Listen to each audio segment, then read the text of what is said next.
រដ្ឋបាលខណ្ឌជ្រោយចង្វាចែកអំណោយមនុស្សធម៌ជូនកងកម្លាំងនិងប្រជាការពារសង្កាត់សរុបចំនួន110នាក់នាថ្ងៃពុធទី14ខែឧសភាឆ្នាំ2025វេលាម៉ោង 7:30 នាទីព្រឹករដ្ឋបាលខណ្ឌជ្រោយចង្វាក្រោមអធិបតីភាពលោកជំទាវហ៊ុនស៊ីណាតលោកស៊ូសុភ័ក្រប្រធានក្រុមការងារសប្បុរសធម៌សម្ដេចពុកហ៊ុនសែននិងសម្ដេចម៉ែប៊ុនរ៉ានីនិងលោកកៅសារវុធអភិបាលស្ដីទីនៃគណៈអភិបាលខណ្ឌជ្រោយចង្វា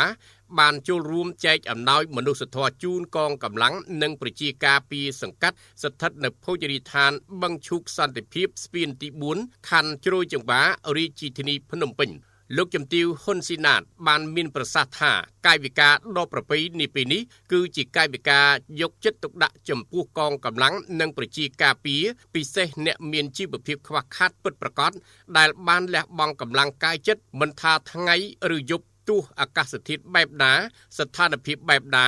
ក៏នៅតែតស៊ូដើម្បីមូលដ្ឋានទទួលបានសុខសวัสดิភាពលោកស៊ូសុភ័ក្រប្រធានក្រុមការងារសប្បុរសធម៌សម្ដេចពុកហ៊ុនសែននិងសម្ដេចម៉ែប៊ុនរ៉ានីក៏បានមានប្រសាសន៍ដែរថាថ្ងៃនេះយើងមានកិត្តិយសដ៏ឧត្តមឧត្តមក្រៃលែងនិងមនោសញ្ចេតនាដោយក្តីរំភើបរីករាយដែលបានចូលរួមក្នុងពិធីចែកអំណោយមនុស្សធម៌ដល់បងប្អូនកងកម្លាំងនិងប្រជាការពារសង្កាត់ទាំង5ក្នុងខណ្ឌជ្រោយចង្វារាជធានីភ្នំពេញជាមួយលោកជំទាវលោកស្រីនាឱកាសនេះលោកកៅសារវុធអភិបាលស្ដីទីនៃគណៈអភិបាលខណ្ឌជ្រោយចង្វាបានលើកឡើងដែរថា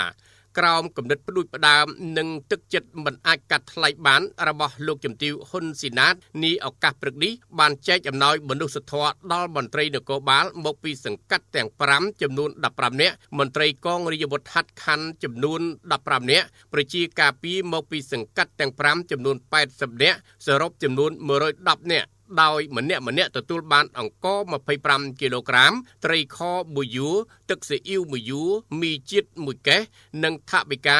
50,000 រៀលគួរបញ្ជាក់ផងដែរថាខណ្ឌជ្រោយចង្វាជាខណ្ឌមួយក្នុងចំណោមខណ្ឌទាំង14នៃរាជធានីភ្នំពេញដែលបានបង្កើតឡើងក្នុងឆ្នាំ